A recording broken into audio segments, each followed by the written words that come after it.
সবাইকে জয় যিশু। আমাদের মহান প্রেমময় পিতা প্রভু যীশু খ্রিস্টের নামে আমি আজকে সকালে সবাইকে স্বাগত জানাই। আসুন আপনারা আমার সাথে উপস্থিত থাকুন। ঈশ্বর অনুগ্রহ দয়া করেছেন, তাই এই সময় আমরা ঈশ্বরকে দিতে পারছি। তাই আসুন আমরা ঈশ্বরের কাছে প্রার্থনায় যাই। তার আগে আমি ঈশ্বরের বাক্য থেকে কিছুটা অংশ আমরা পাঠ করব এবং শিক্ষা গ্রহণ করব। তাই আমরা ঈশ্বরের বাক্য পাঠ করি। আজকে আমি পাঠ করব আদি পুস্তক তার 16 অধ্যায় 1 থেকে 10 পদ আমি পাঠ করব। আমি আপনাদের জন্য এই প্রথমে পাঠ করি, তারপরে আমরা এই বাক্য থেকে কি শিক্ষা লাভ করব সেটা আমরা আলোচনা করব। অব্রাহামের স্ত্রী সারি নিঃসন্তানা ছিলেন এবং হাগার নামে তাহার এক মিশ্রিয়া দাসী ছিল। তাহাতে সারি অব্রামকে কহিলেন, দেখো, সদাপ্রভু আমাকে বন্ধা করিয়াছেন, বিনয় করি তুমি আমার দাসীর কাছে গমন করো, কি জানি ইহা দ্বারা আমি পুত্রবতী হইতে পারিব। তখন অব্রাম সারির বাক্যে সম্মত হইলেন। এইরূপে কনান দেশে অব্রাম 10 বছর বাস করিলে পর অব্রাহামের স্ত্রী সারি আপন দাসী মিশ্রিয়া হাগারকে লইয়া আপন স্বামী অব্রামের সহিত বিবাহ দিলেন। পরে অব্রাম হাগারের কাছে গমন করিলে সে গর্ভবতী হইল এবং আপনার গর্ভ হইয়াছে দেখিয়া তিনি নিজ কর্ত্রীকে তুচ্ছ জ্ঞান করিতে লাগিল। তাহাতে সারি অব্রামকে কহিলেন, আমার প্রতিকৃত এই অন্যায় তোমাতেই ফলুক। আমি আপনার দাসীকে তোমার ক্রোড়ে দিয়াছিলাম, সে আপনাকে গর্ভবতী দেখিয়া আমাকে তুচ্ছ জ্ঞান করিতেছে। সদাপ্রভুই তোমার ও আমার বিচার করুন। তখন অব্রাম সারিকে কহিলেন, দেখো, তোমার দাসী তোমারই হাতে, তোমার যাহা ভালো বোধ হয় তাহার প্রতি তাহাই করো। তাহাতে সারি হাগারকে দুঃখ দিলেন, আর সে তাহার নিকট হইতে পলায়ন করিল। পরে সদাপ্রভুর দূত প্রান্তরের মধ্যে এক জলের অনুর নিকটে সুরের পথে যে অগ্নি আছে তাহার নিকটে তাহাকে পাইয়া কহিলেন, হে সারির দাসী হাগার, তুমি কোথা হইতে আসিলে এবং কোথায় যাইবে? তাহাতে সে কহিল, আমি আপন কর্ত্রী সারির নিকট হইতে পলাইতেছি। তখন সদাপ্রভু দূত তাহাকে কহিলেন, তুমি আপন কর্ত্রীর নিকটে ফিরিয়া গিয়া নম্রভাবে তাহার হস্তের বশীভূতা হও। সদাপ্রভুর দূত তাহাকে আরও কহিলেন, আমি তোমার বংশের এমন বৃদ্ধি করিব যে বাহুল্য প্রযুক্ত অগণ্য হইবে। আমেন। ঈশ্বর তার আপন বাক্যে আমাদের প্রত্যেককে আশীর্বাদ করুন। আমরা এখানে দেখি যে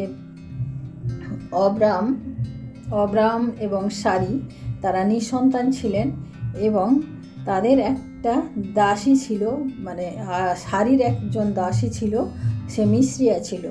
এবং মানে সারির যখন সন্তান হচ্ছিল না, তখন সারি নিজের থেকে মনে করলেন যে তার যে দাসী রয়েছে তার দ্বারা তিনি পুত্র প্রসব করাবেন। এবং সেই মতো তিনি অব্রামের সাথে কথা বললেন এবং অব্রামের সাথে কথা বলে কি হলো, তিনি তার দাসীকে তার স্বামীর সাথে বিয়ে দিলেন।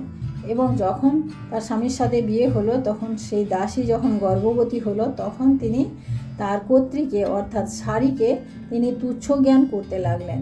তাতে সারি খুব দুঃখ পেলেন এবং তিনি অব্রামকে বললেন, দেখো, ও এরকম আমার সাথে করছে। তখন অব্রাহাম তাকে বললেন যে তোমার দাসী তোমার হাতে রয়েছে, তুমি তার প্রতি যা ইচ্ছে তুমি করতে পারো, আমার কোনো অসুবিধা নেই। তখন আমরা দেখি তিনি হাগারকে তিনি কষ্ট দিতে লাগলেন এবং এমনভাবে তিনি হাগারকে দুঃখ কষ্ট দিতে লাগলেন যে হাগার সেই গর্ভবতী অবস্থায় তিনি পালিয়ে গেলেন। এবং তিনি পালিয়ে কোথায় গেলেন? যে প্রান্তরে অর্থাৎ মরুভূমিতে তিনি চলে গেলেন। এবং দেখি যে সেই মরুভূমিতে একটা জলের অনুয়ের পাশে তিনি গিয়ে সেখানে গিয়ে তিনি বাস করলেন, সেখানেই তিনি বসতি করলেন। এবং আমরা দেখি যে ঈশ্বরের এক দূত হাগারকে গিয়ে জিজ্ঞেস করলো যে তুমি এখানে কেন তুমি চলে এসেছো, বা এখান থেকে তুমি কোথা থেকে আসলে এবং কোথায় যাবে, তিনি তাকে জিজ্ঞেস করলেন। তখন সে ঈশ্বরের দূতকে সে বলল যে আমি সারির নিকট হতে পালিয়ে এসেছি।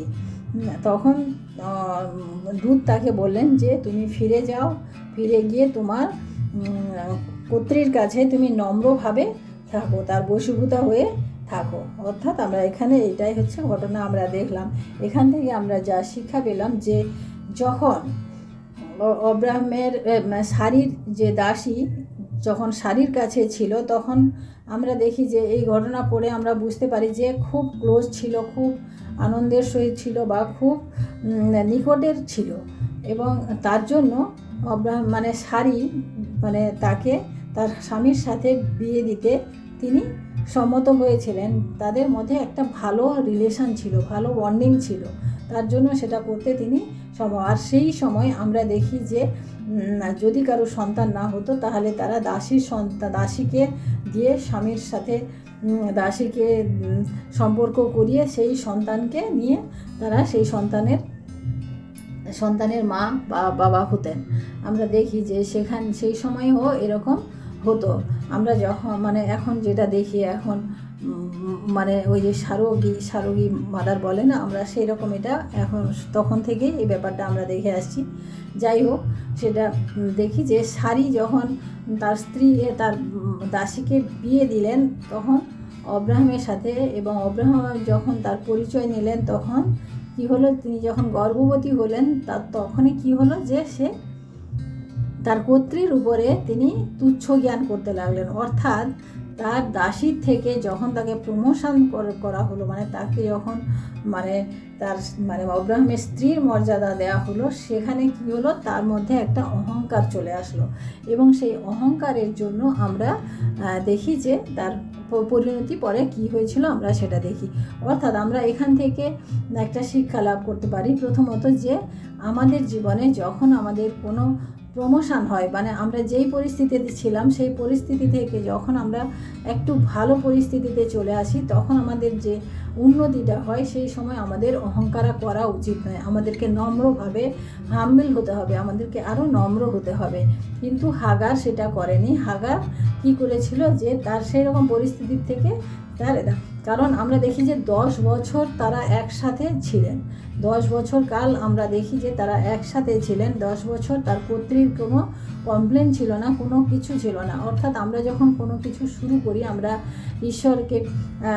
ঈশ্বরের কাছে আসি, অথবা আমরা কোনো কাজকর্ম শুরু করি বা যাই কিছু করি না কেন, আমাদের জীবন কিন্তু প্রথমে আমাদের শুরুটা কিন্তু খুব ভালো হয়, নম্রতার সঙ্গে, ভদ্রতার সঙ্গে এবং খুব রেসপেক্টফুলি শুরু হয়। কিন্তু যখন আমরা সেই পদে অনেক দিন থেকে যাই, সেখান থেকে আমাদের যখন প্রমোশন হয়, তখন কিন্তু আমাদের আস্তে আস্তে আমাদের মধ্যে অহংকারও চলে আসে, যেটা হাগারের মধ্যে এসেছিল। তাই প্রিয় ভাই বোনেরা, আমরা এখান থেকে হাগারের জীবন থেকে যে শিক্ষা পেলাম যে আমাদের প্রমোশন বা আমাদের উন্নতি যখন হয়, আমাদের অহংকার করা উচিত নয়।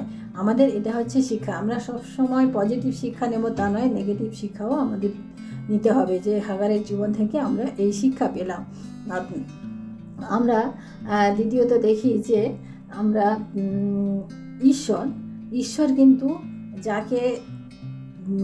যাকে তিনি মনোনীত করেন বা যাকে তিনি পছন্দ করেন, তাকে কিন্তু কখনোই ছেড়ে দেন না। আমরা দেখি যে ঈশ্বরের দূত ঈশ্বরের দূত সারিকে তিনি কিন্তু এখানে আমরা দেখি যে তিনি নাম ধরে রেখেছেন না। ঈশ্বরের দূত তাকে কি বললেন যে হে সারির দাসী হাগার। অর্থাৎ ঈশ্বর আমাদের প্রত্যেকের তিনি নাম ধরে আমাদেরকে চেনেন। তিনি যখন আমাদিগকে দেখেন, তিনি আমাদের অবস্থান তিনি কিন্তু দেখেন। আমরা কোনো কিছুই তার কাছ থেকে লুকোতে, আমরা জানি যে হাগার সারির কাছ থেকে লুকিয়ে হয়তো পালিয়ে এসেছিল, কিন্তু ঈশ্বর সেটা জানেন এবং তিনি দেখেন।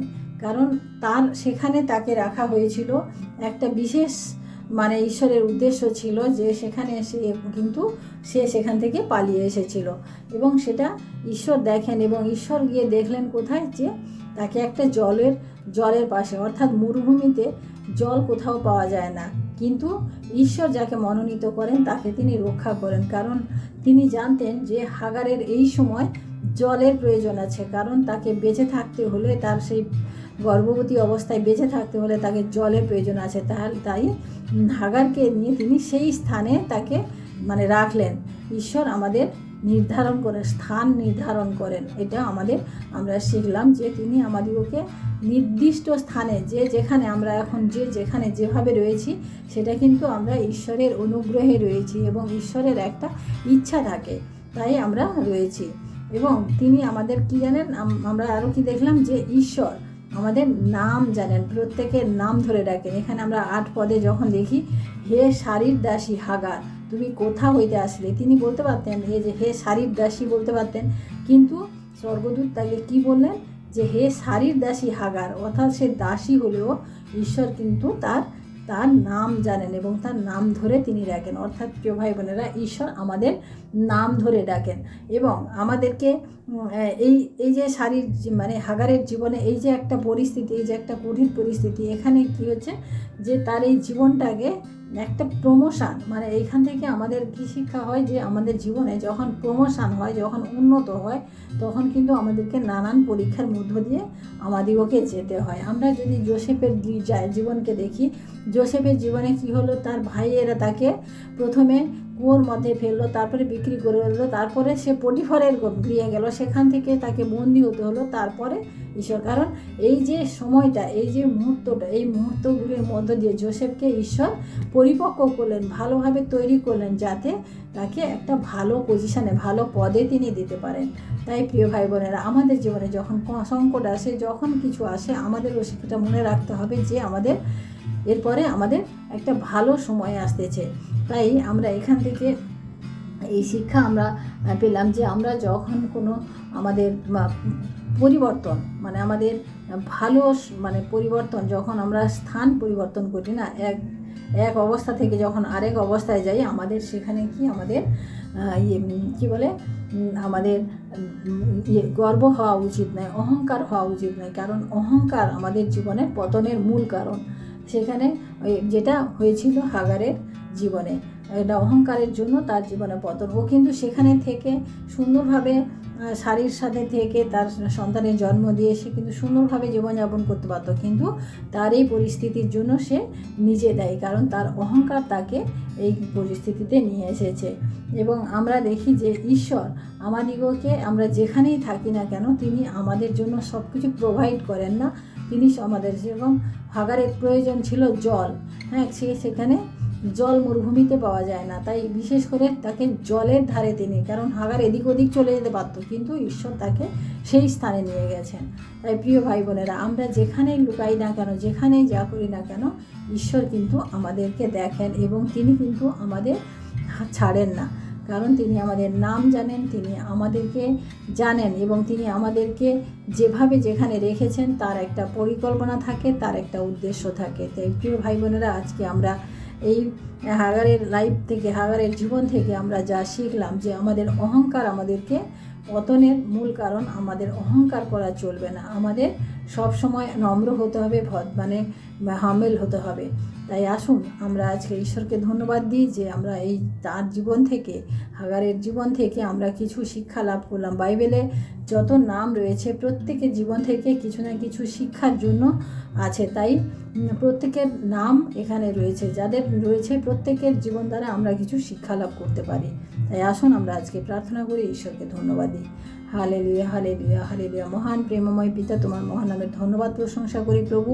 আজকের এই সুন্দর দিনে আরেকটি বার তোমার চরণে বসেছি, তোমার বাক্য পাঠের মধ্য দিয়ে প্রভু আমরা যা শিক্ষা লাভ করলাম প্রভু, আমরা বিশ্বাস করি তা আমাদের জীবনের জন্য, আমাদের চলার পথে আমাদের অনেক কাজে লাগবে প্রভু। তাই তোমায় ধন্যবাদ করি প্রভু, তোমার এই সুন্দর বাক্যের মধ্য দিয়ে তুমি আমাদেরকে আজকে যে শিক্ষা দান করলে প্রভু, আমরা যেন এবার এই শিক্ষা আমরা যেন বয়ে বেড়াতে পারি, কারণ তুমি আমাদেরকে দেখো, তুমি আমাদের পজিশান দেখো, তুমি আমাদের নাম ধরে ডাকো, তুমি আমাদের প্রয়োজন তুমি যা মেটাও।